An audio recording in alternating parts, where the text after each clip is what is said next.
October 10th, 2009. Since the workers started building the complex, the Hunapus seem even more hostile.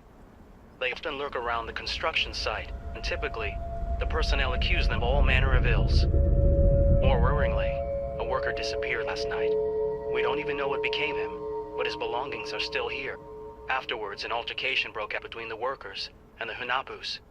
They wanted to prevent our men from incurring the so-called wrath of their god, isnt, by crossing the bridge. It must be said that these incidents don't make my job of being accepted by the tribe any easier. I'm in no way close to seeing that temple. Russ Randall, ethnologist.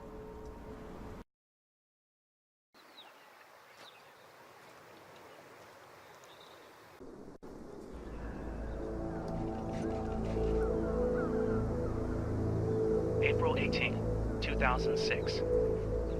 How fantastic. It looks like a form of inexistible energy. Unimaginable. Not even in my wildest dreams. Even natives don't realize the miracle in their midst. The light is actually a strange, thick, luminescent liquid which flows from a source at the top of the mountain and is channeled to the village via a network of bamboo ducts. To the touch, it is slightly warm. I have never seen the like. They call it Tau. Tau energy.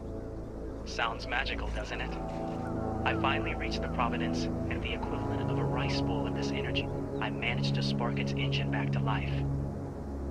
I'll be back home in several weeks. Rich man.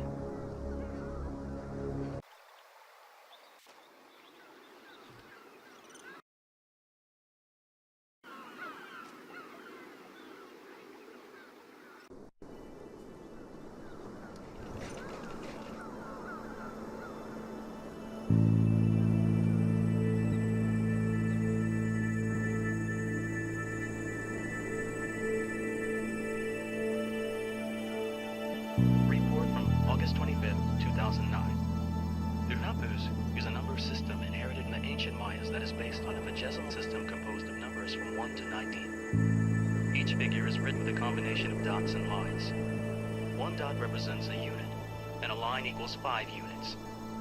To represent numbers above 19, the Mayas added another figure above the first. Ross Randall, ethnologist.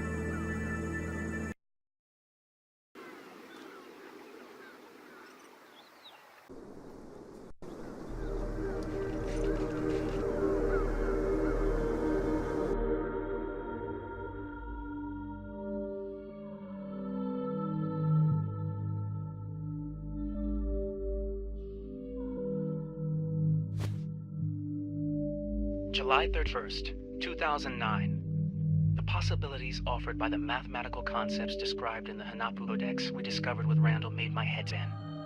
All my theories of the existence of a parallel universe have been confirmed by this discovery. Not only do parallel universes exist, but, what's more, I theoretically know how to access them. I am dumbstruck by the infinite perspectives that open up before us.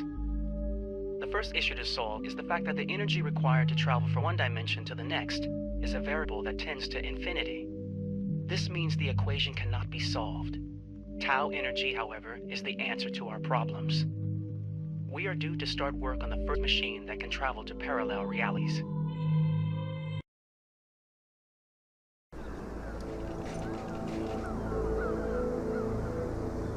Report from March 3rd, 2007.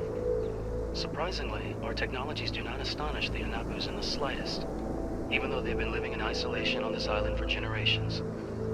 As well as the legends surrounding their god isnt, the Hunapus sometimes speak of chariots of fire dashing through the air, and of an underwater island whose inhabitants are capable of performing miracles. Could this be the island of Atlantis? I believe I'm on the verge of making an invaluable discovery. Ross Randall, ethnologist.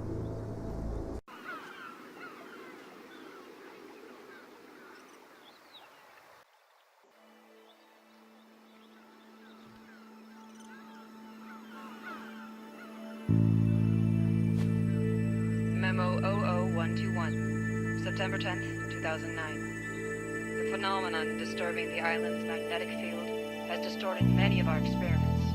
As a result, the new research complex has been hollowed into the rock to isolate the laboratory. The construction team is on the point of finishing the building, and we shall soon be able to leave the work camp and move in for good. And it's about time, especially given the recent tensions with the locals. Aaron Velasquez, Research Assistant.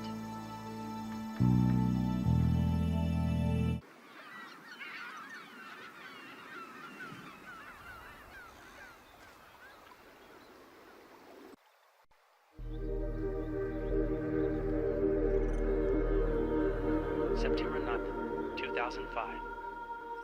The storm pushed the Providence onto the reefs in the north of the island, and it took but several minutes to sink 20 meters to the bottom. I injured my leg in the wreck, and I only just managed to crawl to the edge of the forest. I'm sure I would have perished had he has not found me. There are some 50 of them on the island, and the way they dress leads me to believe they are possibly descendants of a pre-Columbian culture, the Aztecs or the Mayas.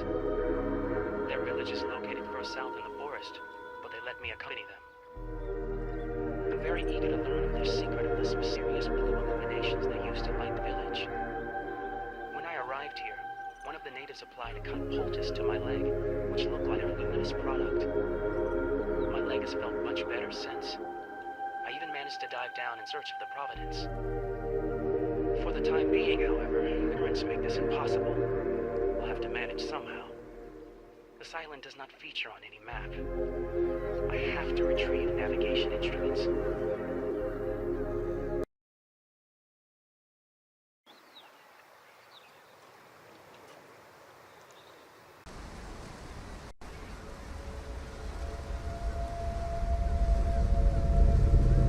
Memo 00289, August 9th, 2010.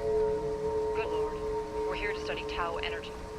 That builds a machine for traveling to parallel worlds. This project has started to become a real session for Professor F.